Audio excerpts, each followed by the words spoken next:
E aí, galerinha, tudo certo? Professor Flamiciano de Geografia na área.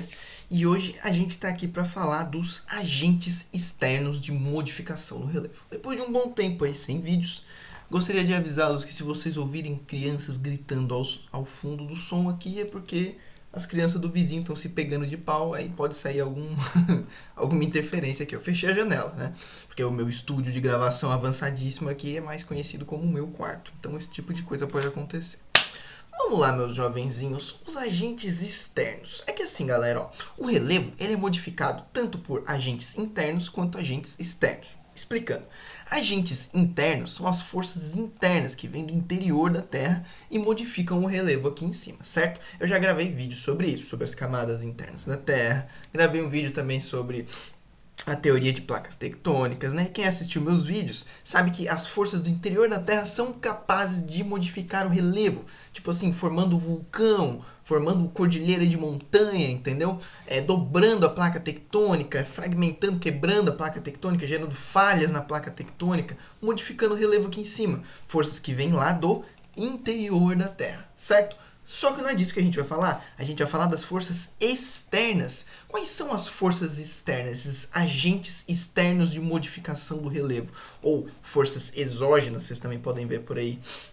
São agentes basicamente climáticos e atmosféricos.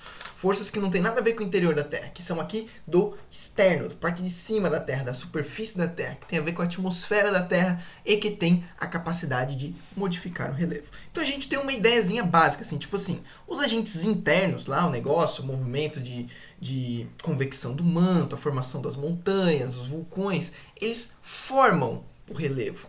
Enquanto os agentes externos, a gente costuma dizer que eles mais modelam e modificam o relevo. Professor, quais são esses agentes externos que tem a ver com o clima, com a atmosfera? Mano, tudo aqui de fora consegue modificar o relevo de uma maneira natural. As chuvas, os rios, os ventos, os próprios seres vivos, tudo isso consegue de alguma forma modificar o relevo. A gente chama de agentes externos porque eles estão aqui em cima. Tem a ver com as forças externas que atuam sobre a Terra e não com a força que vem lá do interior, certo? Então, esses são os agentes externos. A gente vai ver um por um. Primeiro, a gente precisa relembrar um processo, que é o processo de intemperismo. O professor já gravou um vídeo sobre esse processo de intemperismo, está aqui no canal, maravilhoso, um vídeo curtinho, incrível. Intemperismo está aqui no canal, tranquilo. Pessoal, intemperismo é o desgaste, desagregação, decomposição, desintegração das rochas, ou seja, você desmanchar as rochas. A gente viu que o intemperismo pode ser químico, físico ou biológico. Mais informações, assistam esse vídeo, certo?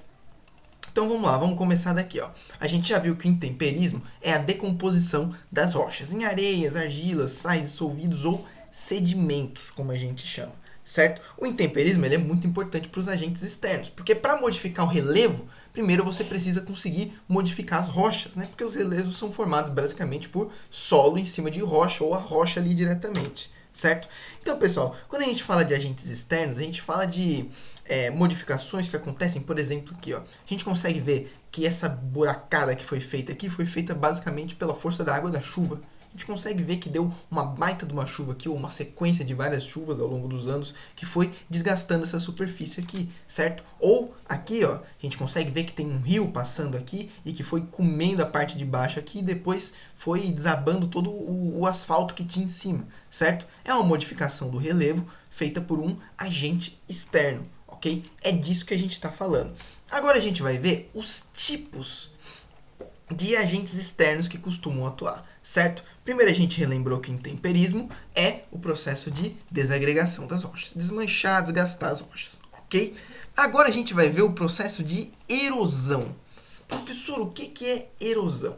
Erosão é o processo de, ó, três palavrinhas que você não pode esquecer: remoção, transporte e deposição de sedimentos. Então é qualquer processo natural que consegue remover os sedimentos de algum lugar, as areias, as argilas, os sais minerais, as rochas, remove dali, aí transporta por algum meio natural, certo? Transporta para outro lugar e aí, em algum momento, deposita esses sedimentos em outro lugar, certo? Isso é erosão. Claro, para ter a erosão, tem que ter o intemperismo, porque a erosão remove, transporta e deposita os sedimentos. E quem gera os sedimentos?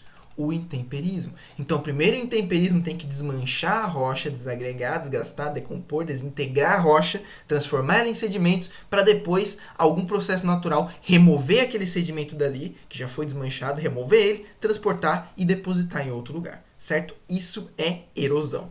A gente separa a erosão em tipos, e a gente vai falar de cada uma delas agora. Certo? Primeiro, a erosão pluvial. Tudo que for pluvial, pluviométrico, tem a ver com chuva, certo? Pluvial, chuva. Então, erosão pluvial é a erosão que é causada pela água da chuva. Então, a água da chuva, de algum jeito ali, consegue remover, transportar e depositar os sedimentos em outro lugar. Pessoal, claro, mano, a água da chuva. Imagina, cada vez que chove, a água escorre pela superfície e vai carregando com ela areia, sedimentos, sais minerais. Carrega pra onde, professor? Sei lá, mano, às vezes a gotinha de chuva ali, a corredeirinha de água carrega alguns centímetros, alguns metros, ou às vezes pode levar até por quilômetros, né? Onde que vai depositar, professor? Bom, a água da chuva pode só, remover de um lugar e depositar no outro. Às vezes no seu próprio quintal aí, um grãozinho de areia é transportado pela água da chuva. Ou ainda pode remover e transportar por longas distâncias. Quando isso acontece, normalmente, a água da chuva deposita os sedimentos nos rios. Certo? Porque a água da chuva vai escorrendo até o rio. Se ela não infiltra, ela vai escorrendo até o rio mais próximo, ok? Então, erosão pluvial é isso daí. É erosão causada pela água da chuva. Então, imagina, a gotinha de água cai. Primeiro, quando ela cai, ela já gera um impacto direto no solo. E depois, ela sai escorrendinho pela superfície e carregando sedimentos com ela. Certo? Aí, mano, a erosão pluvial, ela pode causar uma erosão ali superficial, que é aonde mesmo a gotinha de água cai e carrega os sedimentos. Tem também a erosão que a gente chama de laminar, que é quando a água da chuva vai carregando os sedimentos da parte de cima do solo, assim como se fossem retirando laminazinhas, sabe? Partezinha superior ali do solo, a água da chuva vai carregando. E aí, mano, quando a erosão pluvial é muito forte, ela pode gerar sulcos ou ravinas e até vossoroca. Esse nome estranho que eu coloquei aqui, ó. Como assim, professor? Explica. O que acontece? Normalmente, isso não acontece. Naturalmente, é difícil isso acontecer. Pode acontecer? Pode, mas é mais difícil. Porque normalmente o solo está protegido. Ali tem vegetação, tem uma floresta em cima e tal. Protegendo o solo, fica tudo tranquilo. Agora, como o ser humano ele gera muito desmatamento, desflorestamento, o solo às vezes ele fica desprotegido. E aí a água, tanto ela tem um impacto direto no solo mais forte, porque não tem a vegetação para proteger, quanto ela vai escorrendo sobre a superfície com muita força, porque não tem nenhum obstáculo. E aí, conforme ela vai escorrendo com força pela superfície, ela vai desgastando ela muito mais forte do que deveria. Quer dizer, se tivesse uma floresta aqui, isso não teria acontecido, ok? Se tivesse uma floresta bem desenvolvida aqui, isso não teria acontecido. Então, isso daqui são ravinas, são sulcos profundos que a água consegue causar, a água da chuva consegue causar ali no solo, desgastar ele, fazer uns buracos profundos assim que a gente chama de ravina. E quando esses buracos são muito violentos e muito largos, a gente chama de vossoroca, certo? Então isso daqui é uma vossoroca, mano. Não era para isso estar aqui. Se o solo tivesse protegido, se tivesse vegetação natural aqui, isso não teria acontecido, ok? Mas como o solo estava desprotegido pela ação humana, causou aí, ravinas e vossorocas, ok? Então, é só você botar no Google, você encontra um monte de exemplo, mano, Pode ver, aqui provavelmente isso aqui é eucalipto, então os caras plantaram eucalipto aqui para vender a madeira, ganhar dinheiro. Cadê a vegetação natural? Não tá, olha aqui, tem só uma graminha aqui fraquinha, Dá para ver que o solo foi bem desgastado pela chuva. Olha o tamanho da vossoroca que formou aqui. Olha só, erosão no recanto das emas. Sistema de água pluvial não suporta a quantidade de chuva. Então, olha só, muita chuva, solo desprotegido. Olha o que a chuva causou. Erosão, certo? Isso daqui é uma baita de uma vossoroca. Muito louco, ok? Então é isso daí, pessoal. Erosão pluvial é a erosão da água da chuva. Tem um processo que vocês precisam gravar o nome que se chama lixiviação. Acho que eu botei aqui, vamos ver se eu botei ou eu tô louco. Cadê? Aqui, botei.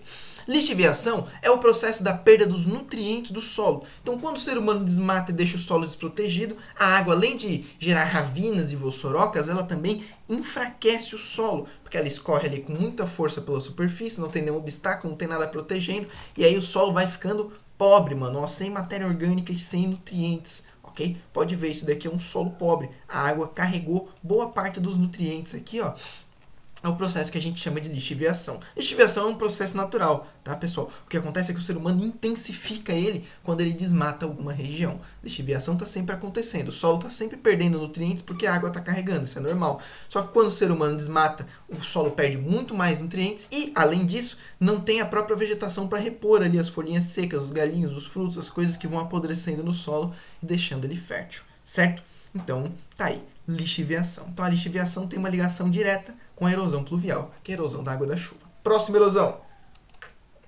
Fluvial. Erosão fluvial, não com P, com F. Fluvial é erosão causada pela água dos rios. Então, claro, mano, o rio ele tá ali escorrendo em determinado lugar, ali eternamente, quando é um rio que não seca, né, quando não tem estação seca, o rio que tá sempre ali.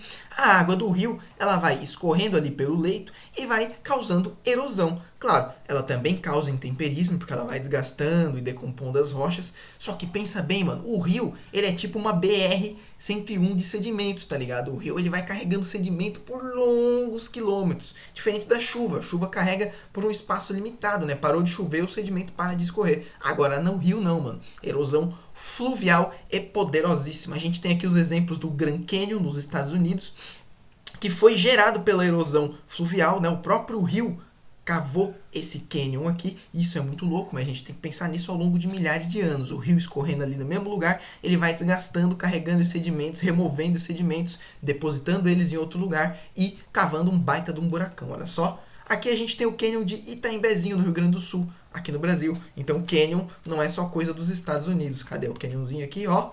Canyon de Itaimbezinho. Paredões de rochas gigantes causados pela erosão fluvial. O riozinho tá passando aqui embaixo, ó. Aqui tem uma foto do pessoal lá embaixo, ó, dentro do canyon. Vejam que o rio não é fraquinho não, mano, ele é poderoso. Ó. E aí, escorrendo milhares de anos por aqui, ele foi desgastando, certo? Então isso daí é erosão fluvial. A água dos rios, ela carrega muitos sedimentos, ela tem um grande potencial para carregar sedimentos, ok? Quanto maior o rio, quanto mais água ele tiver, mais sedimentos o rio carrega. Isso daqui é um banco de areia, ó, formado basicamente pelos sedimentos que o próprio rio carrega. Olha que loucura, aqui chega a crescer vegetação no meio da... A gente chama de ilha fluvial, né? É uma ilha no meio do rio. Muito da hora. O que a gente precisa lembrar em termos de erosão fluvial? Que, pensa bem, o rio normalmente ele nasce num lugar mais alto. Quer dizer, ele sempre nasce num lugar mais alto, né? Ele começa num lugar mais alto, a água vai escorrendo e depois vai acabar em outro rio, ou a foz vai ser ali no próprio mar, né? Que é o destino final do rio. O que acontece, galera? Nas partes mais altas, a água do rio, ela corre com mais força, certo? Por quê? Por causa da força da gravidade. Então, conforme ela vai descendo, tipo uma montanha, um planaltão, ela desce com muita força. E aí a erosão do rio aqui é muito poderosa, no alto curso e no médio curso do rio. Agora, quando vai chegando aqui na parte mais de baixo, normalmente numa planície, né? Numa planície ali no final do rio, uma planície, um terreno plano. A água do rio vai perdendo força, ele começa a fazer várias curvinhas assim, que são os meandros. E aí, mano, ele começa a depositar os sedimentos. Por quê, professor? Porque aqui a água tinha bastante força para carregar as areias, as argilas.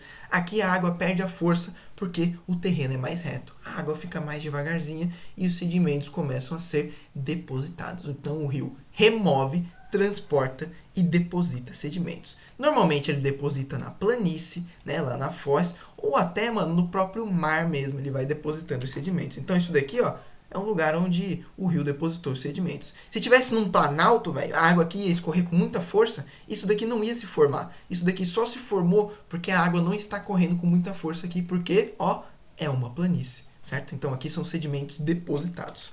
Erosão fluvial, pessoal, eu acho que é isso daí. É só importante a gente lembrar que o rio ele também tem a capacidade de gerar erosão nas margens, né, mano? Porque a água ela vai passando aqui, escorrendo, e ela vai carregando os sedimentos da própria margem. Tipo, vai desgastando as bordas do rio, entendeu?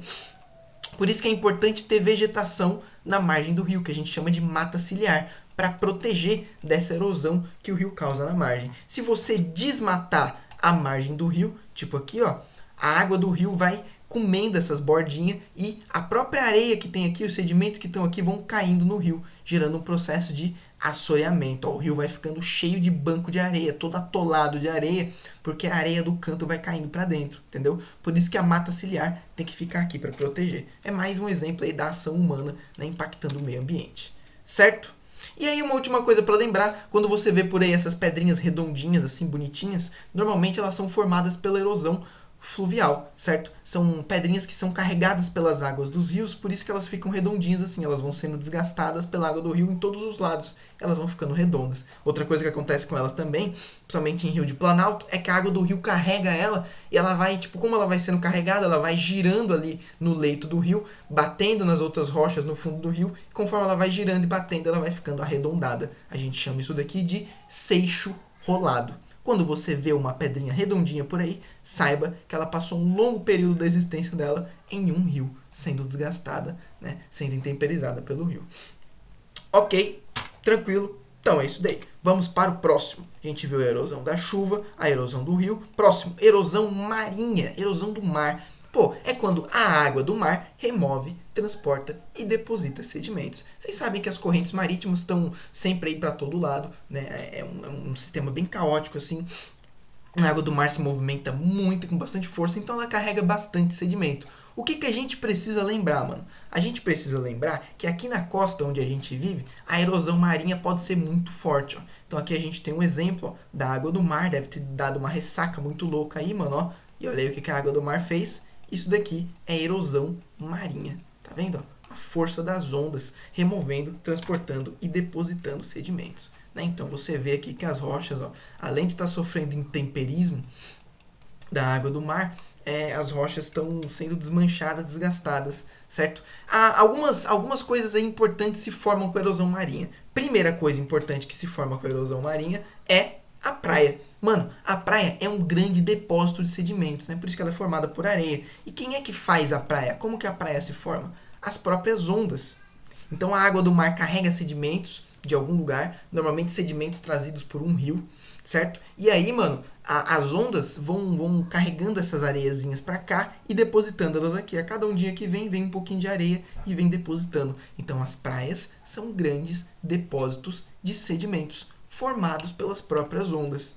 Outras coisas que a erosão marinha forma, paredão de rocha. Esses paredões de rocha aqui, ó, que a erosão marinha vai desgastando aqui por baixo, deixando eles retos assim, ó. Porque, tipo, ela vai comendo aqui embaixo, as rochas vão despencando e caindo, e ele sempre fica meio que um paredão reto, assim, mais ou menos. A gente chama de falésias, ok? São aí frutos da erosão marinha. Tranquilo? Erosão marinha, show de bola.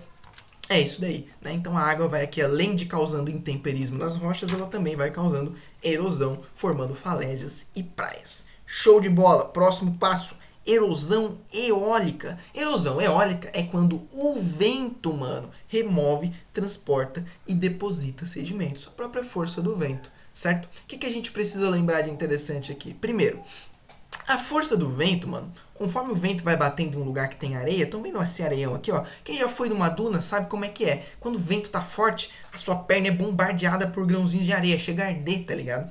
Agora imagina que em vez de você ali numa duna, é uma rocha, certo? A rocha que tá ali na duna, num lugar com areia e com vento, esse vento vai carregando areia e vai bombardeando a rocha com essa areia ao longo de milhares de anos e vai desgastando ela, mano. Ó. Isso daqui é erosão eólica. Essas formações rochosas aqui, ó, foram desgastadas pelo vento e pela areia que o vento carrega. O próprio vento carrega a areia, vai batendo na rocha e desgastando ela. Um processo que a gente chama de abrasão. Olha só.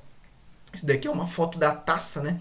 Que é no Parque Nacional de Vila Velha, acho que fica no Paraná, e é uma formação feita pelo vento. Por que isso é massa, velho? Porque como o vento, ele carrega a areia nas partes mais baixas, tipo assim, no primeiro metro assim, de altitude, é onde a areia tá mais forte ali, né? Porque é onde o vento pega a areia primeiro.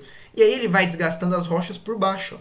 Esse vento com areia vai desgastando as rochas por baixo, e elas vão ficando mais finas embaixo do que em cima, porque é aqui que o vento e a areia pega mais forte, certo? E aí vai fazendo umas formação muito louca, tipo assim, ó. Isso daqui eu acho que não é no Brasil, não sei onde é que é, mas é erosão eólica. Outra coisa importante da erosão eólica é que o vento forma as dunas, né? O vento remove, transporta e deposita areia. E aí um lugar onde forma grandes depósitos de areia, a gente chama de dunas, né? Como as dunas da Joaquina aqui em Florianópolis. É um grande depósito de sedimentos que foi carregado pelo vento. Assim como a praia é formada pelo mar, as dunas é formada pelo vento. Show de bola. Olha aí, formações de erosão eólica muito loucas. Ó, o vento vai desgastando mais embaixo do que em cima, certo? Ó, o vento desgasta mais embaixo do que em cima. Show de bola. Essa daí é a erosão eólica. Esqueci alguma coisa? Ah, importante. A erosão eólica é muito mais forte onde os climas são secos. Então, normalmente em áreas desérticas, áridas e semiáridas,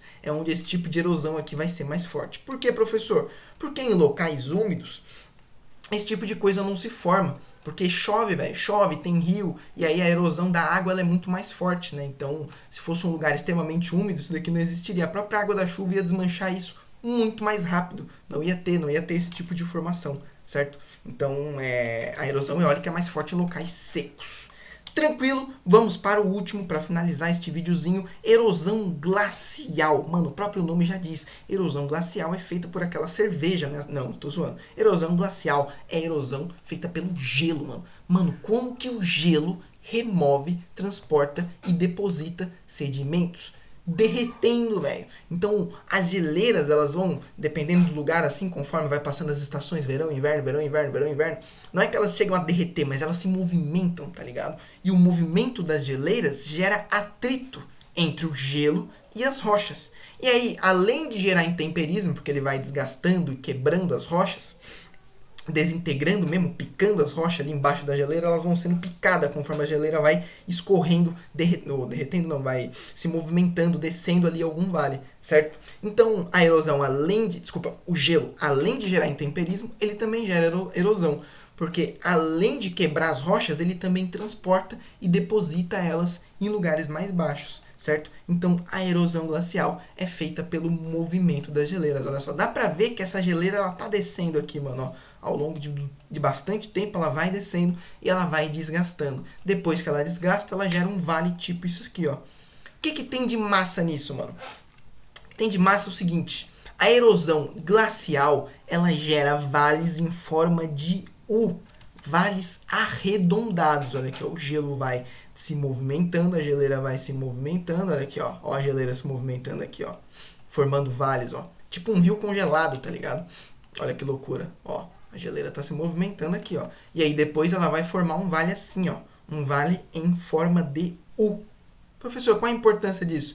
A importância é que os rios geram vales em forma de V, ó. Vales pontudos. Estão vendo? Isso daqui é na Serra do Rio do Rastro, em Santa Catarina, ó. Um vale em V, vale pontudo. Enquanto o gelo gera vale em U, vale arredondado. Professor, o que isso muda na minha vida? O que muda é o seguinte, cara. Quando os caras vão estudar o relevo de algum lugar e eles veem que o vale está em forma de U, eles sabem que foi o gelo que fez. E daí, professor? E daí, velho, que assim os caras conseguem estudar, por exemplo, as eras glaciais do passado. Às vezes é um lugar que nem tem mais gelo, é um lugar quente, só que tem o vale em V. Aí os caras olham e estudam, pô, se tem vale, desculpa, tem o vale em U. Aí os caras olham e estudam. Se tem vale em U aqui, quer dizer que aqui já teve gelo. Então talvez seja uma formação da última era glacial. Aí os caras conseguem estudar, inclusive, o passado do lugar dessa forma. Vale em V, formado por rio. Vale em U, formado por gelo. Certo? É isso daí, pessoal. Essa foi a última forma de erosão. E aí, só um comentário, né? Que é sobre o ser humaninho. Em alguns lugares vocês vão encontrar o termo erosão antrópica, que é quando o ser humano remove, transporta e deposita sedimentos. Como que o ser humano modifica a superfície, cara? Pô, vocês sabem, né? A gente constrói grandes projetos de engenharia, a gente cava, a gente fura morro para fazer túnel, a gente explora mineração, tá ligado? Sai cavando tudo procurando rocha, metais preciosos. Ou ainda o ser humano desprotege o solo, desmata e aí aumenta a erosão natural da chuva, dos rios, né? O ser humano desmata a mata ciliar, e aí acontece aquele processo de assoreamento dos rios, desculpa, me fugiu a palavra. Às vezes a gente tira as vegetaçõezinhas que tem na duna, e aí o vento pega muito mais forte na areia da duna, desmancha, manda areia para tudo que é lugar. Então o ser humano, além de acelerar os processos de erosão natural, o ser humano também diretamente modifica a superfície, construindo ou explorando recursos, né? Tipo na mineração, ok? Mas aí a gente vai finalizar. Fechou. Pessoal, agentes externos de modificação do relevo, é só você lembrar do intemperismo, que é o desgaste das rochas, e lembrar dos 5 tipos de erosão, que são processos naturais que se remove, transporta e deposita sedimentos pela água da chuva, do rio, do mar, o vento e as geleiras. Certo?